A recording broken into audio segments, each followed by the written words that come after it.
Old pension scheme और new pension scheme, पहले तो इन दोनों का फ़र्क जानना चाहेंगे, उसके बाद में फिर अगले क्वेश्चन की बात करेंगे। बहुत बहुत धन्यवाद आप सभी लोगों का। All India SC/ST railway employee association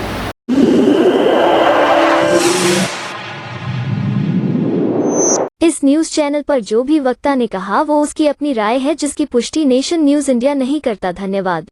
एक वेलफेयर ऑर्गेनाइजेशन है, सामाजिक संगठन है, और इस एसोसिएशन की जिम्मेदारी बनती है, दायित्व बनती है, क्योंकि ये रेलवे के अंदर पूरे जितने भी अनुसूचित जाति जनजाति कर्मचारी जो कार्यरत हैं उनके जो भी समस्याएं हैं, ट्रांसफ़र पोस्टिंग है, रिजर्वेशन पॉलिसी है और भी अन्य मुद्दों को लेकर के संघर्षरत है। और इसके लिए कुछ रेलवे बोर्ड ने हमें सुविधाएं दी हुई हैं, मान्यता दी हुई है, जिसकी वजह से हम आम कर्मचारी तक पहुंच पाते हैं और उस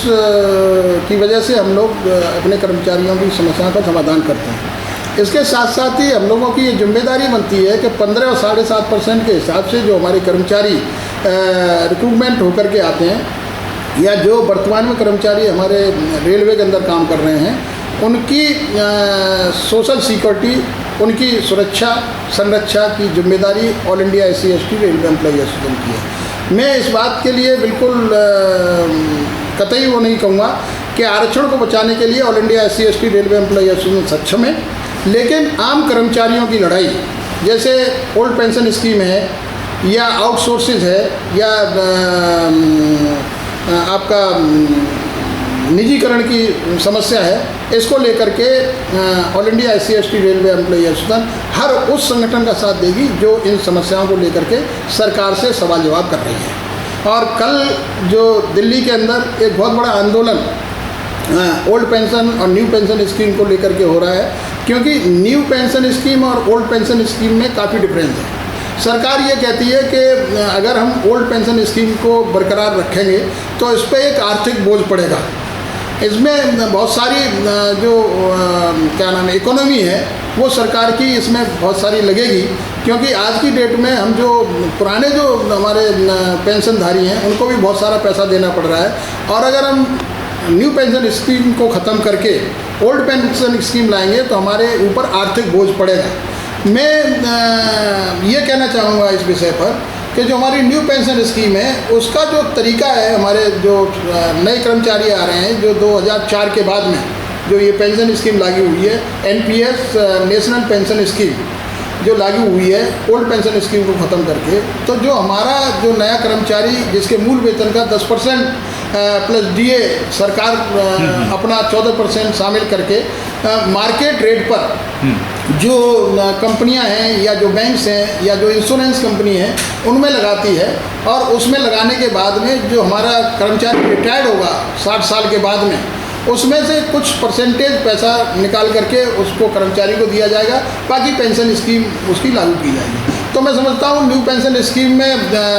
मैक्सिमम ज़्यादा से ज़्यादा 10,000 रुपये 5,000 रुपये हमारे कर्मचारी को पेंशन मिलेगी। उससे उसके जो पारिवारिक जो जिम्मेदारियाँ हैं, जो उसका भविष्य है, जो बुढ़ापे की जो भविष्य है, वो मैं समझता हूँ सिक्योर नहीं है, सिक्योरिटी नहीं है, क्योंकि बाज़ार का कोई भरोसा नहीं है कब उसका रेट चढ़ेगा कब उसका कम होगा। वो बाज़ार भाव के हिसाब से ही हम लोगों को पेंशन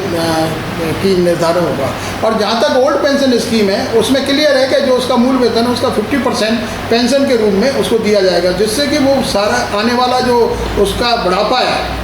जो उसकी जिम्मेदारियां हैं, जो सरकार में रहते हुए उसने सरकार के मतलब दायित्व को निभाया है, ईमानदारी से नौकरी करने का प्रयास किया है, उस नौकरी के मतलब फलस्वरूप उसको ओल्ड पेंशन स्कीम मिलती थी, जिससे कि अपने बच्चों की शादी ब्याह है, मकान बनवाना है या आगे आने वाला जो समय है उसको करेगा। कल एक बहुत बड़ा आंदोलन दिल्ली के अंदर रामलीला ग्राउंड में ओल्ड पेंशन स्कीम को लागू करवाने के लिए तमाम संगठन, लगभग 34 संगठन जो केंद्रीय कर्मचारी संगठन है, जो राज्य कर्मचारी संगठन है, शिक्षक संघ हैं, अन्य संगठन मिलकर के एक आंदोलन रामलीला ग्राउंड में कर रहे हैं ओल्ड पेंशन स्कीम को लागू करने के लिए, क्योंकि अनुसूचित जाति जनजाति कर्मचारी भी इससे लाभान्वित होंगे अनुसूचित जाति जनजाति कर्मचारियों को भी ओल्ड पेंशन स्कीम की ज़रूरत है। इसलिए हम ये अनुरोध करते हैं अपनी सरकार से कि नई पेंशन स्कीम को ख़त्म करके और ओल्ड पेंशन स्कीम लागू करें। और जिस तरीके से हम पहले भी कहते चले आए हैं कि all India SC/ST railway employee association अपने आरक्षण को बचाने में सक्षम है, क्योंकि जो पदोन्नति में आरक्षण का मुकदमा जो सुप्रीम कोर्ट में चल रहा है उसको हम इंडिपेंडेंट लेवल पर हमारी एसोसिएशन उसको उसको लड़ रही है। और मैं समझता हूँ कि पदोन्नति में आरक्षण आज हमारा बरकरार है, हमें पदोन्नति में आरक्षण मिल रहा है और आने वाले समय में जो भ्रांतियाँ पदोन्नति में आरक्षण में हुई हैं वो सुप्रीम कोर्ट के माध्यम से उसका भी निराकरण होगा। तो मैं समझता हूँ कि भारत सरकार को इस बात पर विचार करना चाहिए, क्योंकि कल जो लोग आ रहे हैं वो अपनी छुट्टी, अपना पास, अपना पैसा खर्च करके यहाँ लोग इकट्ठे होंगे, लाखों की संख्या में लोग यहाँ पर इकट्ठे होंगे। उसमें अनुसूचित जाति जनजाति के लोग भी शामिल होंगे, क्योंकि उनको भी ओल्ड पेंशन स्कीम का लाभ मिलेगा। इसलिए मैं समझता हूँ कि इस पर गंभीरता से विचार करते हुए हम लोगों को इस काम के लिए सहयोग करना चाहिए। क्या लगता है सर, इस आंदोलन से जो हो रहा है, जो लाखों लोग जो है पूरे देश के कोने कोने से दिल्ली में आके इकट्ठा हो रहे हैं और सरकार के खिलाफ पुरानी पेंशन स्कीम के लिए जो आवाज़ उठा रहे हैं, क्या लगता है कि सरकार पे इस पर कुछ दबाव बनेगा? देखिए, मैं इस चीज़ पे ये कहना चाहूँगा कि ये ओल्ड पेंशन स्कीम कई राज्यों ने उसको शुरुआत की है, चालू लागू कर दिया। पहले न्यू पेंशन स्कीम उनकी यहाँ भी चल रही थी, अब पुनः उन्होंने ओल्ड पेंशन स्कीम को चालू किया है। तो सरकार को कहीं ना कहीं इस आंदोलन को देख करके विचार करना पड़ेगा। सरकार को कहीं ना कहीं इस आंदोलन को देख करके उन नेताओं के साथ विचार विमर्श करके अपना विचार करके ओल्ड पेंशन स्कीम को लागू करने के लिए कोई ना कोई ऐसा रास्ता निकालना पड़ेगा जिससे कि कोई बहुत बड़ा आंदोलन इस देश के अंदर खड़ा ना हो पाए। क्योंकि एक रेल जो है एक लाइफ लाइन है ज़िंदगी की। इस रेलवे को हमने कोरोना पीरियड में हम कहना चाहेंगे कि कोरोना पीरियड में एक रेल कर्मचारी ऐसा था, सरकारी कर्मचारी ऐसा था, जिसने अपनी जान जोखिम में डाल करके, जिसने अपने परिवार की जान जोखिम डाल के रात दिन गाड़ियाँ चलाई थी और जो हमारी जो खाद्यान्न सामग्री थी एक स्थान से दूसरे स्थान तक पहुंचाने का काम किया। उसमें हमारे बहुत सारे कर्मचारी भी मतलब शहीद भी हो गए थे। तो मैं समझता हूँ कि इनकी हालत को देख करके और इनके कामकाज को देख करके सरकार को विचार करना चाहिए। और जो बहुत बड़ा आंदोलन हो रहा है, एक बहुत बड़े आंदोलन में परिवर्तित न हो, ये कोई सरकार के सामने इस तरीके की कोई समस्या न खड़ी हो जाए। सरकार को इस पर विचार करना चाहिए, ओल्ड पेंशन स्कीम को लागू करके न्यू पेंशन स्कीम को खत्म करना। क्या लगता है 15 अगस्त का दिन है और लाल किले की प्राचीन से कहीं ना कहीं जो है देश के प्रधानमंत्री एक घोषणा भी कर सकते हैं, क्या लगता है कि ये मुद्दा भी उसमें शामिल हो घोषणा में? तो मैं समझता हूँ देश के प्रधानमंत्री जिस तरीके से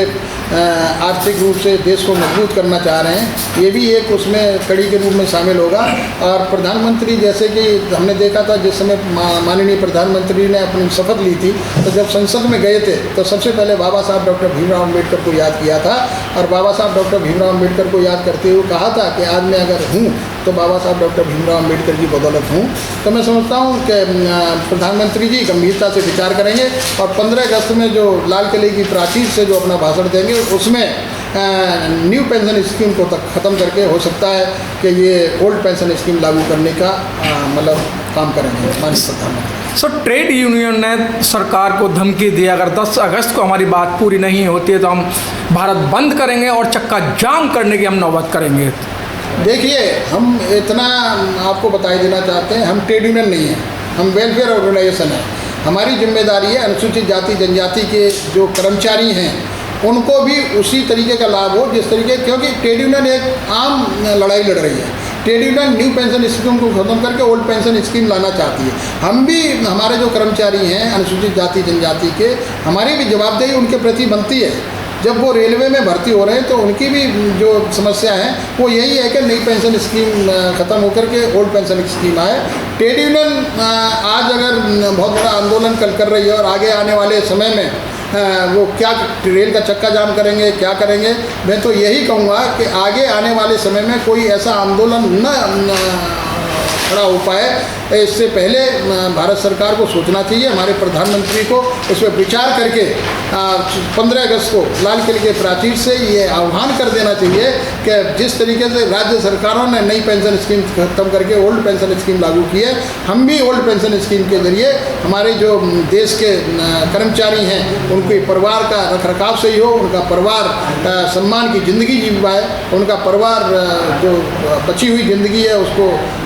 जीवन यापन कर पाए, बुढ़ापे का सहारा बन पाए। क्योंकि एक पेंशन ओल्ड पेंशन स्कीम हमारे बुढ़ापे का सहारा भी है और सोशल सिक्योरिटी भी है, उसमें गारंटेड हमें पैसा मिलेगा। तो प्रधानमंत्री जी मैं समझता हूँ इसका आह्वान करेंगे। चलिए बहुत बहुत धन्यवाद सर। थैंक यू, बहुत बहुत धन्यवाद। अरे सर एक अपील तो कर देते अपने लोगों से भाई अधिक से अधिक अपील। पहुँचे प्रोग्राम